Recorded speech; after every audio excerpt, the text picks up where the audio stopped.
Friday. You what? I won't be there this Friday. Oh yeah, yeah. I know you're going out of town. Yeah. Where are you traveling to this week? Missouri. Oh okay. There's a conference out there for a few days. I'm going out a day prior to network and then staying a day late to network. Never realized how important networking really is until you have to network. Yeah, yeah. We talk about that a lot. And I, talking about that, I've never networked within my industry, not once. And I was thinking about that recently. Like, I don't even maybe I should do that, but at the same time, like I don't know. Well, this is the reason why I do it within my own industry, is because of my unique field. Hmm.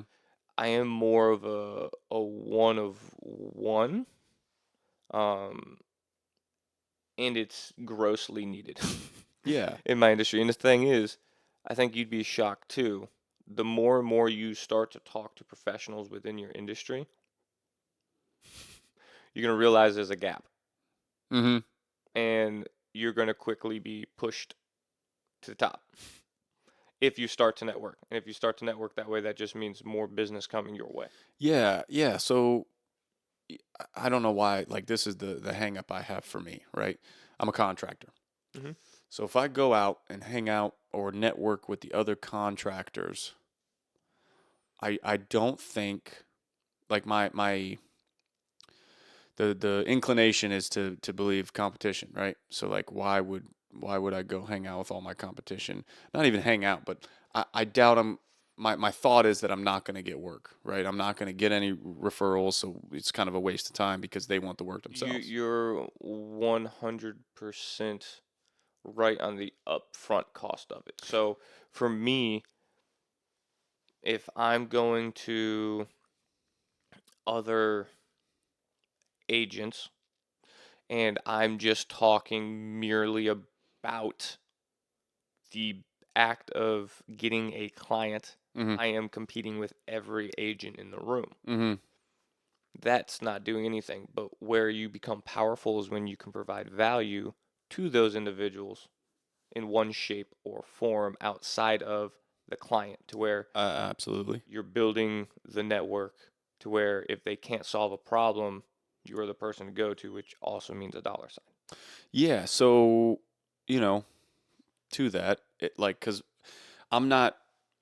My competition is local only, right? So it's much smaller than your. That's what I'm saying is I don't network locally either. Right. Everything is nationally for a reason. So when I can share those secrets and I can get paid to help, it's not affecting my local market where I make money. Yeah. Yeah. But like what like, I don't.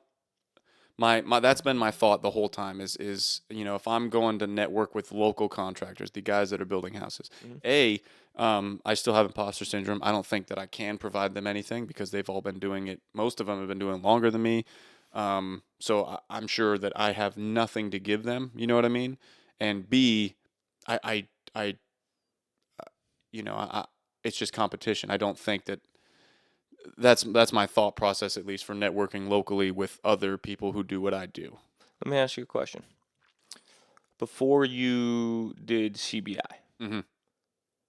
did you not work with a gentleman that was more or less shocked with the operations that you brought in? Right. That is 75% of the contractors in America. Absolutely. So you can provide value. You're just overthinking it. Well, that's what I'm saying. Is like that's the reason I haven't done it. I was getting to the Mm. end of this, but like the reason I haven't done it is just because of that. I don't think that I'm qualified. Like I do not think that I can provide value still, and I don't think that'll ever stop. You know what I mean?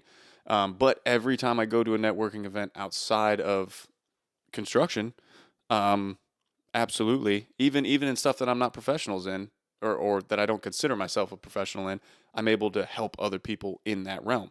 So only imagine what that would be if you did it in the professional realm. Exactly. But the hang up has only been, oh, I'm new.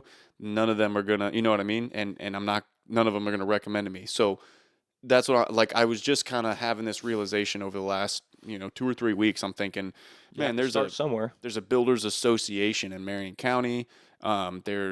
There's a bunch of events they do. They do the Parade of Homes every year, and I'm always thinking like, why would you even be part of that when, you're people go on to this website, the Builders Association, so they can pick a builder, like, and all their stuff's there, and I'm like, that doesn't make sense to me.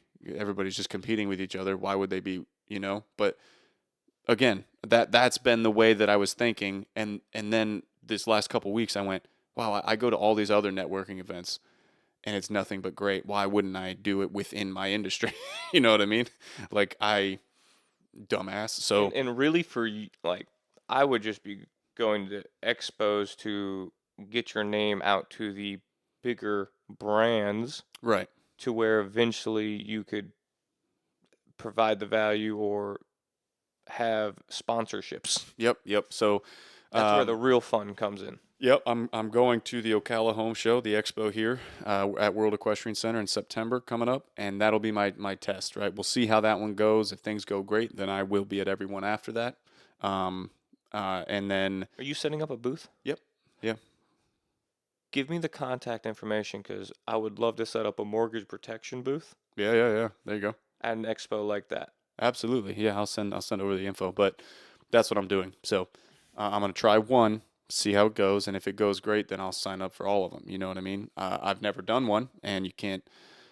I've always, thought, I don't think it's worth it. People are just going there to get free stuff, which is absolutely. I just sat down with an agency owner of a Medicare company Mhm. yesterday in Lakeland. She gets 150 signups a month by doing events. Mhm. And these events aren't anything special. It's going and standing outside of a clinic. It's going to the local job fair, Yeah. setting up a booth, going down to the food bank, setting up a booth for free healthcare. Mhm. She makes around 75,000 a month Yeah. by just normal market. No Facebook, doesn't even know what online marketing is. It's Right. just in person, going to booths by herself and an assistant. Yeah. Yeah, and I think like I'm trying to push more locally now too for ads instead of doing like the Facebook, because Facebook has and hasn't worked for my industry in the past. And I don't know if I think I've told you that many times. I don't think going national, doing like that type of ordeal, everything has to be very localized. Like you getting on, and I'm not saying the radio, but just using some type of local broadcasting Yeah. is a game changer. Throwing up a billboard. Mhm. Mhm. For local market, it means everything, because they can start to connect the CBI to Right. the community. Yeah, and that is, I mean, probably you get a couple for new construction, right?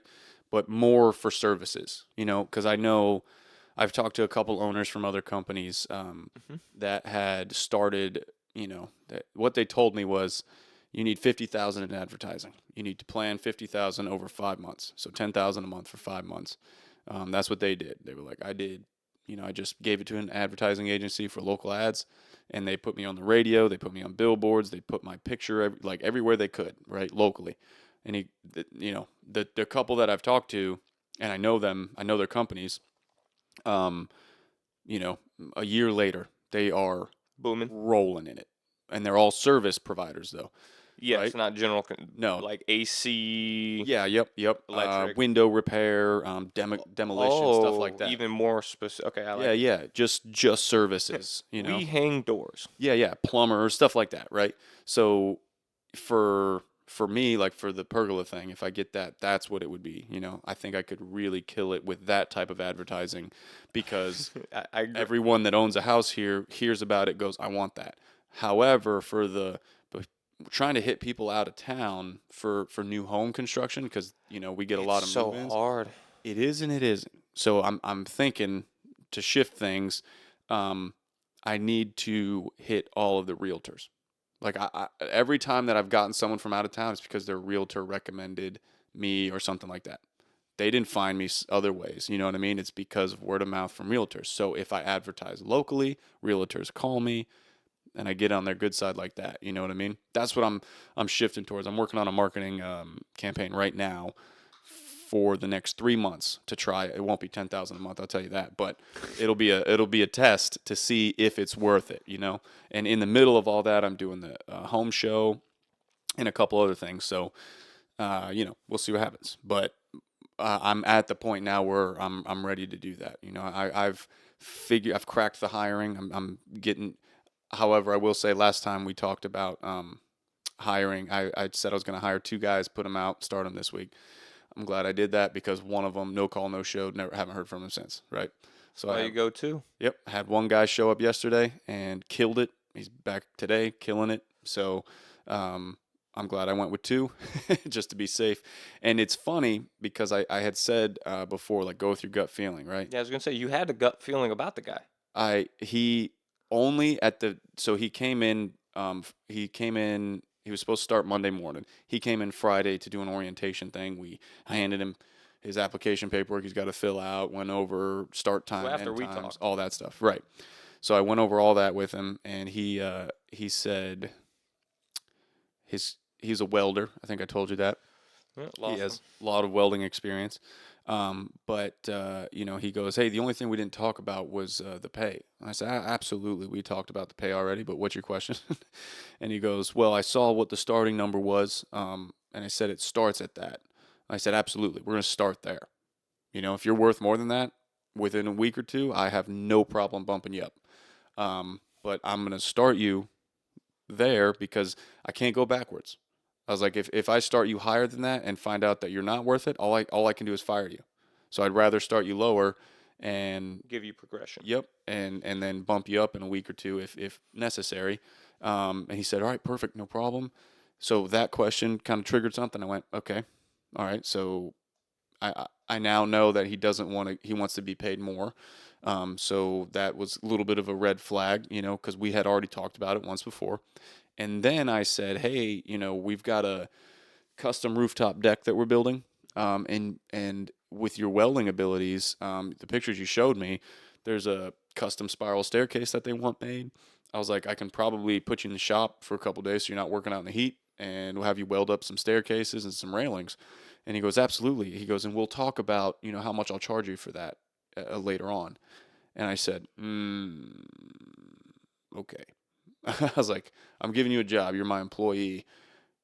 That's not how this works. You know what I mean? I'm paying you a lump sum so I said, if you don't want to weld for me. You hit a nerve with me right there. Yeah. I was like, because this is what I would say. Me doing construction skills does not equate to you using my welding abilities. Absolutely. Absolutely. But he offered them in our previous conversations. Okay. That is completely different. Yeah. Now, you know me, if I'm getting hired for one job, I'm only doing that one job. Yeah. If I don't give myself up and say more, like with the other welding job that I had, I told them that I would do the truck driving. Yeah. If everything was legal. They made me do it once. It wasn't legal. Bong. I'm gone. Yeah. So that's what it was he said, when I talked to him, I said, you have experience with, I need framing, trim, tile, roof repair, all that stuff. And he said, yeah.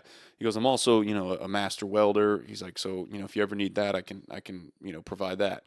I said, oh, that's great. Maybe that'll overlap a little bit. We don't do any welding, but in the off chance that we need something welded, maybe you can do that for us.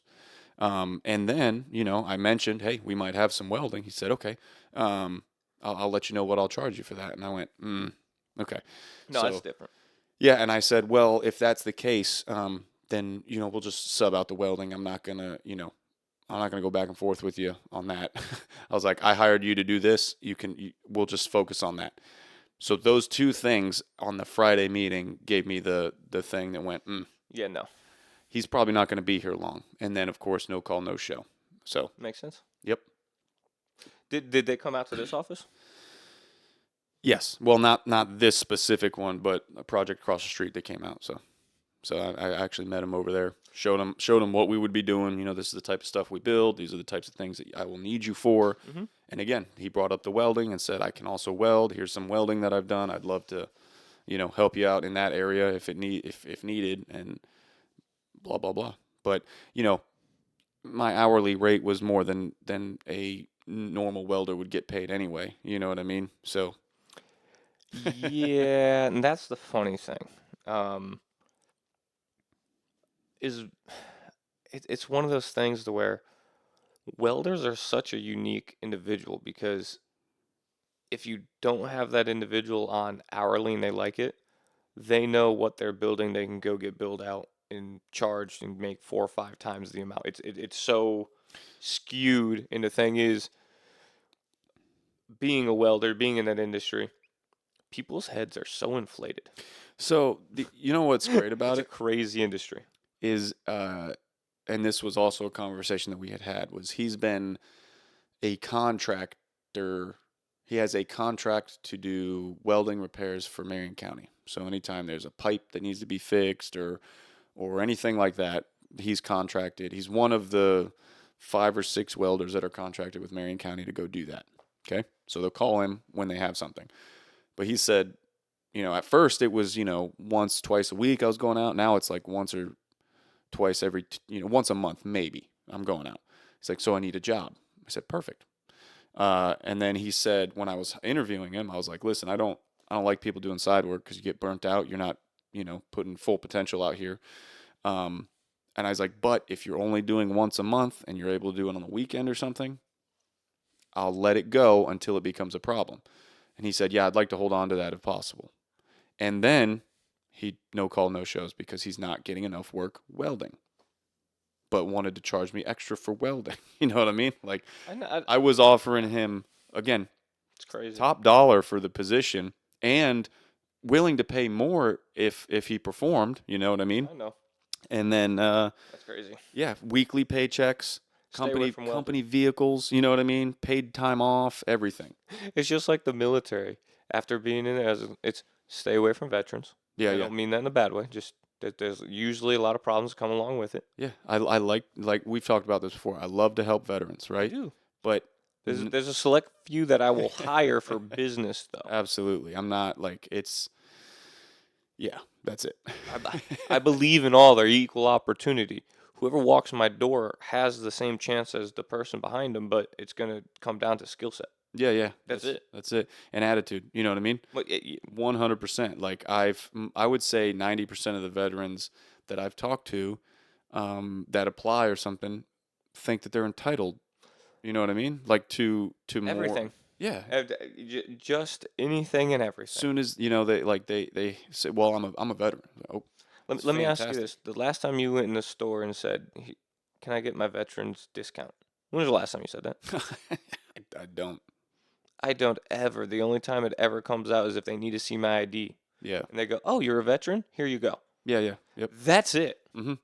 But I'm not saying everyone is bad if they take that by any means. It's just different. It's not ingrained into me to. Yeah, there's some sort of a thing, like I said, that they have this. I'm entitled to this and that, um, and again, that's most of the ones that I talk to. Whereas most of the time, again, their work ethic isn't there, and I that's all I care about. If you're a decent person and a good human being and a veteran, great. But Yes. you have to have those other things for me to, consider you for a position. You can't just be a veteran and show up acting like garbage. You know what I mean? Which you think that you That wouldn't happen. well, no, you think that being a veteran, having that experience would give you those other things. But in my experience, because I was it's the opposite. Far. Well, not the opposite, because I will say, they probably have a better work ethic than 90% of civilians, but I'm not looking for that. I'm looking for the 10% in both realms. You know what I mean? So just because you're a veteran doesn't mean that And just because you can work hard doesn't mean you need to be there. You could be I had some Marines that were just just phenomenal in work. You Absolutely. could throw anything at them. You throw one complex task at them, game over. Hmm. They just could not process, could not think. But if you gave them mind-numbing task of, hey, go change the tire. Hey, go clean the trucks. Yep. Hey, align all the trucks on line. Best, like, they will work all day. Yeah. But the moment you're like, hey, go do inventories, make sure the counseling is on point for each of the junior Marines. Right. Uh, Yeah. Yeah. what?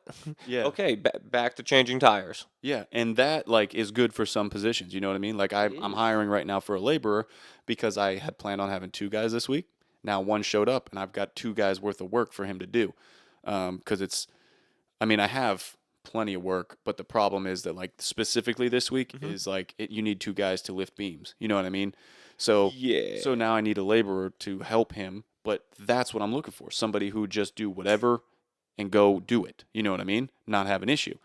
So I don't necessarily need a problem solver for this position, right? But I need somebody that's going to go out there and work. Which Yeah. again, Hire for the position. yeah, a lot of and I get it. You Yeah. know what I mean? I get it. When you get out of the service, you just spent 4 years working up. And now if you don't if you yeah, if you can't get a position in that field, In that management spot where you're used to, but you feel that you should, you know what I mean? Like I understand that.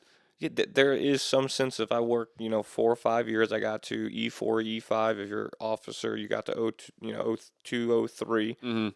Um, and officer is a little bit different. Maybe 6, 10 years they get out. But Whatever. Yeah. um, you, it's hard to go back to the bottom of the barrel. Yeah. Which, you know, so I understand why a lot of them getting out feel that way and have that attitude. You know what I mean? It wasn't for me. I was You know what I fine mean? with it because one of the biggest things that I learned in I don't know what just happened, but it says it's still recording, but this screen shut off. okay, We'll just keep talking and I'll fix that. Um, one of the biggest lessons that I learned was you have to be a follower before you can be a leader. So if I'm going absolutely. into a We've new talked about that. industry, Yeah. I have to learn that industry before I can think about being a leader in it. Yeah. I took years to learn what I know to be able to now be on the front side of the industry, showing people how to do it. Right. Right.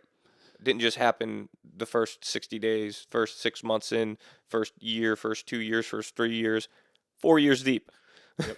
is where I got the confidence enough to go, hey, I'm going to go teach the world. Well, yeah, and so I did. Uh,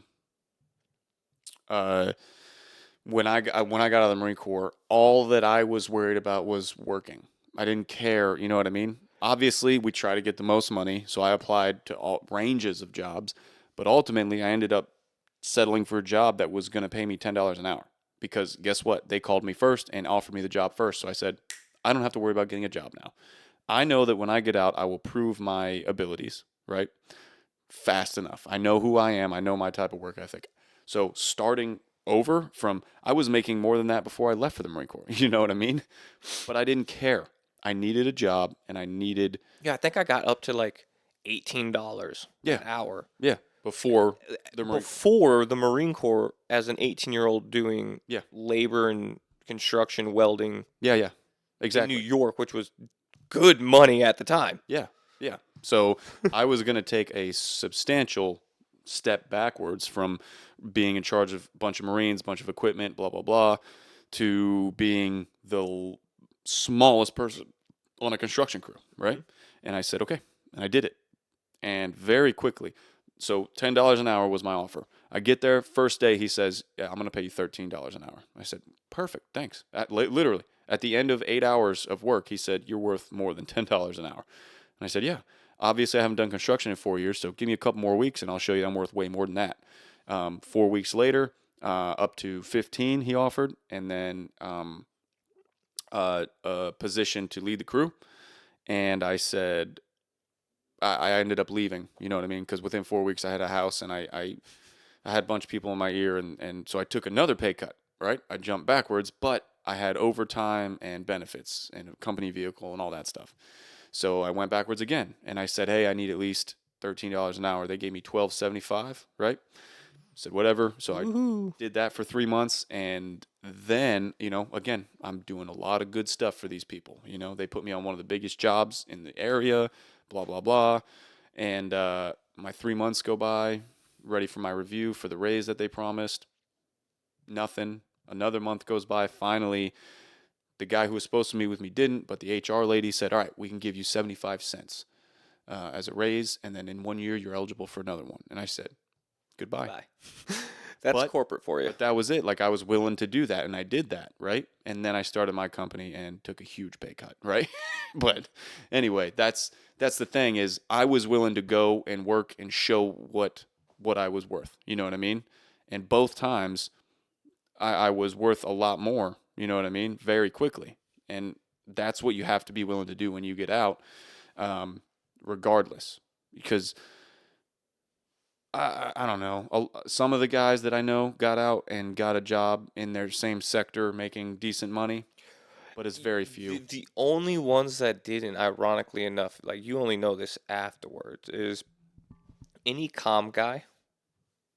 They've got it made. In the sense, maybe not your radio man, but your actual like Intel, like your S6, 100%. Yeah, maybe. Yeah, the IT guys, you say? Yeah. I didn't. That or 100% if, truck drivers, Mode T, there's so many people get out to truck drive. If you just go grit your CDL and go over road trucking, absolutely. I know a couple of them that I know making over 6 100 figures. Yep, 6 figures. Easily, just driving. Yeah, but, they don't have a life. But, yeah, absolutely. But the thing is, in that type of industry, what they do is they learn it for 5 years, save up their money, buy one truck themselves, and then they're making triple the profit because they're become their own boss. Yeah, and I again, I know a couple of those guys, and then I know, I don't know, not many. Some airline, the the 660s, that field, the 6000s. Oh yes, yeah. Any type of aviations. Right. Avionics. Yeah, they're good too. Easy. Yeah. They get civilian certifications. Right. But a lot of them don't. It just doesn't translate. Yeah, if you don't have a college degree, like for us, being a dispatcher, right? Yeah, I applied for so many dispatching jobs, even though we were operations chief. 23 different exercises. Yep. 17 different countries. Mm-hmm. And I managed all of them. Yeah, and I can't get a dispatching job because I don't have a bachelor's. That's it. But I managed $3.2 million of gear. Not only that, but we also did. We were competing there for a little bit. On miles for trips, right? I had you guys beat for a little while, but then I kind of stepped off of that. I think after like dispatching for me, I think it was in the 100,000s. Right, that I dispatched out. Yeah. So for miles, right? And that again, guys, that's on an island that is 50 miles long. Okay, so it's not like if we were in the States, it'd be much more ridiculous. But 50 miles long and over 100,000 miles tripped out underneath us. So anyway. We were competing for a while there. We have all of that experience managing fleets, like everything. Doesn't matter. They don't care. Not one of those positions ever even called me back. No. Every single trucking one. I lost my mind. I was like, I do not understand this. I get there's no civilian record, but I can tell you it's a lot less stressful. It's got to be a lot easier than what we were doing. Yeah. But they, again. With better systems because...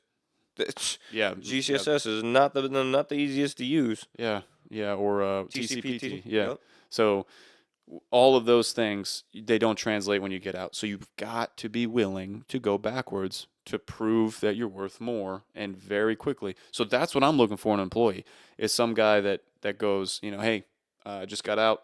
If he's a veteran, right? Mm-hmm. I've just got out. I'll start wherever you want me to, and I'll show you what I'm worth. And that right there, though, if I hear those words in an interview, I don't care where I start. I'm gonna prove it. You place me where you want in a week or two. You're gonna see where you should have placed me. Yeah, and I know like I said, when I got out, I was gonna take a job for $10 an hour. I ended up getting 13 the first day.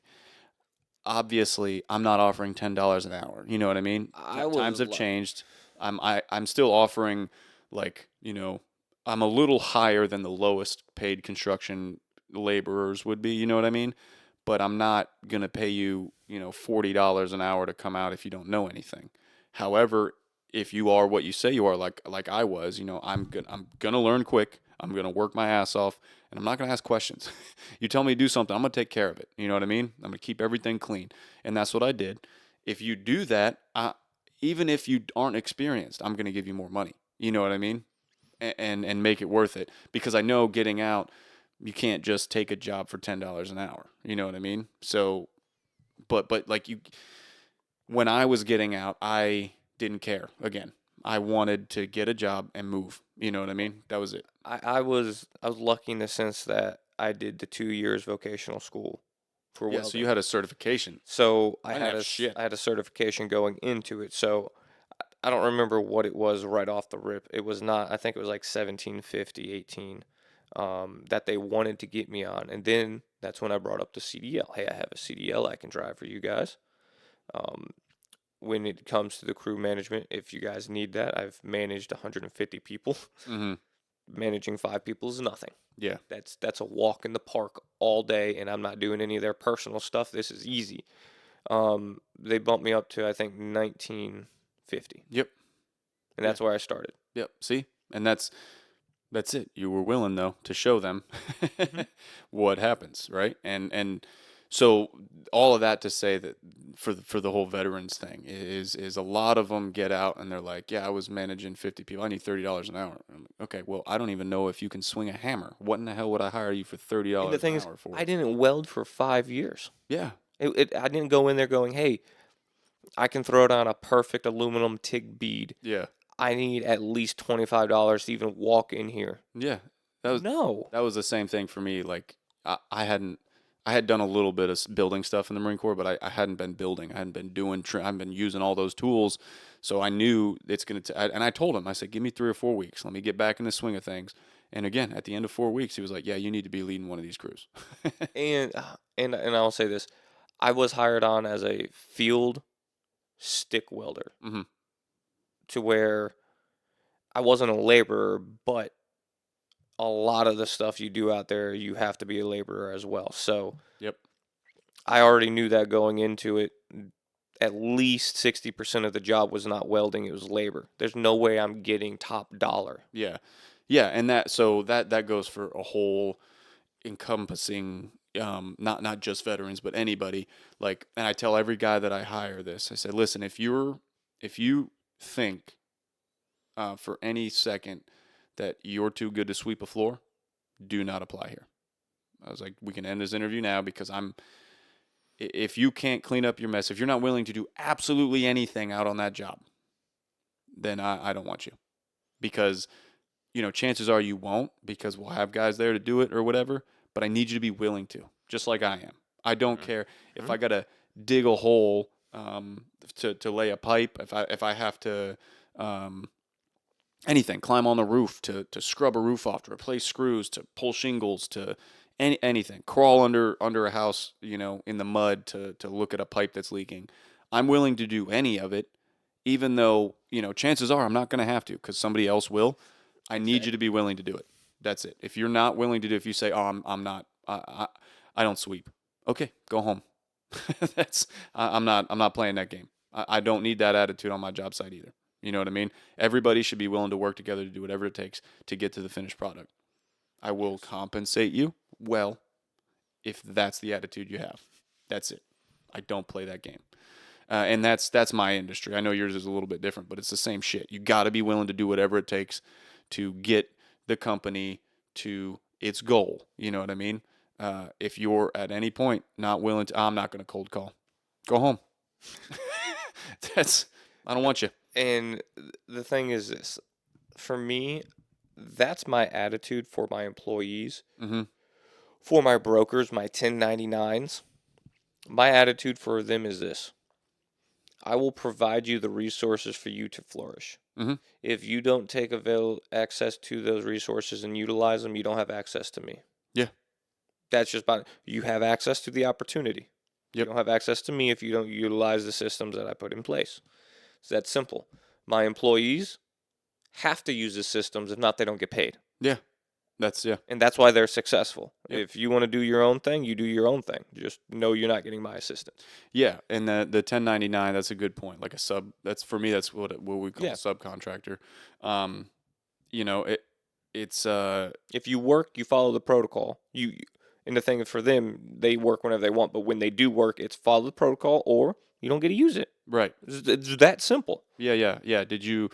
So, like for you, it's a little different because, like you said, you've got stuff available for them to use, and it's very clear if they're not using it. So when they call you with a question, why are you calling me? No. You're confused. I don't pick up the phone. Yeah.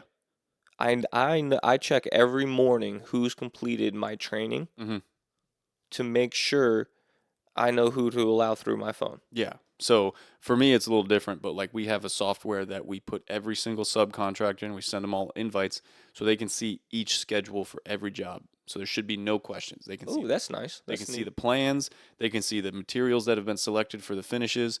They can see who's scheduled to be out there tomorrow, when they're scheduled to be out there. They can see what we have on our schedules. So if our employees are going to be there, they can see everything. Absolutely everything. One of them has logged in. You know what I mean? So, and the one that's logged in will text us 2 weeks before he's scheduled to be there and say, hey, just want to make sure, like, I'm looking at the schedules. Looks like I'm, still good for 2 weeks from now. Does that work for you guys? Yeah, it is. Everyone else we have to call 4 million times. You know what I mean? So it's frustrating when you have 1099s because they're not your employees, right? But you need them to make sure you make money. Yeah, but, it could be very beneficial if all of them would get on the same page. You know what I mean? Just use the software. It's free for them. It doesn't cost them anything. That is, for us, the only way we've been able to monitor it and more or less combat against it is incentives to make sure they follow it. Mm-hmm. And for us, dollar signs are the only thing people really follow. Yeah, I guess I could probably try and implement something like that. For them. I don't know what it would be, but I know what you're saying. I'll have to think about that, but that would be a good idea. Well, why wouldn't you do something as simple as not even money related in the sense of them doing it for their crew? Hey, you sign up through this link so you monitor everything here. At the end of the job, we'll buy your crew lunch. Yeah, that too. I'm even dumbing it down even more. I say, if you don't log in, you don't get to work anymore. I'll go to another painter. Like I'll go to another guy. Well, no. I mean, you. But yeah, that kind of stuff. For me, it's different because I want all brokers. Yeah. Now, if you do it one time a month, cool. I can. You work. I'm still gonna make money. Yep. I would rather get my ideal world is everyone shows up 5 days a week and works. Right. Like a dog. If you take your vacations, you take your vacations. But when you come back, you work. Yeah. For you, a little bit different. If you don't like a painter, there's so many painters you can go to, though, in Marion County. That's the issue. Yeah. So many high-quality ones that deserve the work. Right. Where if none of them like your methods of doing that, then what? Mm-hmm. Or you just do one thing and start to pay them more. Yeah, or I say, fuck it, and hire my own painting crew, and then sub out painting. And it all leads back to my whole thing is 1099s I can't control. My employees have to follow it. If not, they don't get paid. Right. And that's where it all comes down to is the more I can control, the more money I'm going to make. Hence, when I have employees, I make more money off employees than 1099s. Yeah, and it's just more management. You know what I mean? Mm-hmm. So, same. But anyway, I don't even know what the topic of discussion was today, but we jumped so many times. Yeah, I think we've been on for about 40 minutes or so we can call it there if you want, and try and get another one done next week. Yep, when I come back. All right, the camera was off for all of that, so I'm not even going to post a video this time. I'm just going to post. All right, sounds good. But it just turned back on right now. That's why I was touching the screen. Awesome. Yeah, so I just hit record. But anyway, okay. Anything else? Nope. Alrighty, we'll see you guys next time.